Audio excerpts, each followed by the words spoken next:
Hello, I'm Jeff Cavins, and today we're looking at the readings for the 25th Sunday in Ordinary Time. You know, as I read the Bible throughout the years, I have concluded that God's ways are not our ways, and our ways are not God's ways. And the challenge in Bible study and the challenge of walking with Jesus is discovering His ways. And sometimes they seem a little bit contrary. And in this week's reading, it really seems contrary, maybe to you, but certainly to the people in the story. This is the parable of the laborers in the vineyard. And basically it goes like this, and I'm not going to read the whole thing to you, that there was someone who was a householder, and he went out early to find laborers, and he found a bunch, and he hired them all throughout the day. He hired them and decided he was going to give them a denarius for a day's work. We'll call that $10 for a day's work, okay? And after agreeing with the laborers for a denarius a day, he sent them into his vineyard. And going out about the third hour, he saw others standing idly in the marketplace and said to them, "You go into the vineyard too, and whatever is right I will give you." So they went, and going out again about the sixth hour and the ninth hour, he did the same thing. So, in other words, he picked up laborers all throughout the day, and about the 11th hour, right before the day is about to end, he hires more, okay?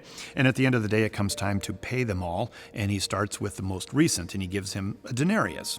And then the people that were hired earlier in the day, he gives a denarius. And then the person that started at the very beginning of the day, he gives a denarius. Well, that didn't sit well with the people who got there early, because they started squaring everything up and said, well, you know, I've been here for 11 hours. I've been here for 12 hours. I got a denarius. But the guy that only worked an hour, he got a denarius. Something is wrong. Now, this parable speaks to something that all of us have dealt with in our life at one time or another, and that is not jealousy, but envy. Jealousy is, I want what you have. Envy is, when you are blessed, it doesn't make me very happy. In fact, it makes me sad. And in this case, it brings into question God and His intentions, His justice, His love. And so these people were very upset about it. Very, very upset. We pick up with verse 13 of chapter 20 in Matthew's Gospel. "But he replied to one of them, 'Friend, I am doing you no wrong. Did you not agree with me for a denarius? Take what belongs to you and go. I choose to give to this last as I give to you. Am I not allowed to do what I choose with what belongs to me? Or do you," this is the key, "or do you," listen, "or do you begrudge my generosity? So the last will be first and the first last." That is a powerful teaching. And it speaks about envy. But at the heart of envy, the problem with envy, is really a spiritual problem. And the spiritual problem is this, is that we question the generosity and the love of our Heavenly Father towards us based on what we receive in comparison to others.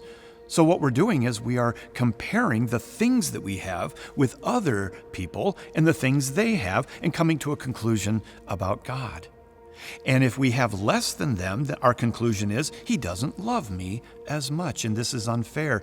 When the case here is, He is, and He is generous. And the problem that these people had was with the generosity of the boss. And in our life today, the problem is a spiritual problem between us and our Heavenly Father.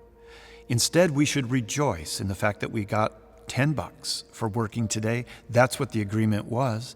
And somebody came in just before closing time, and they got $10 as well. Put yourself in their position.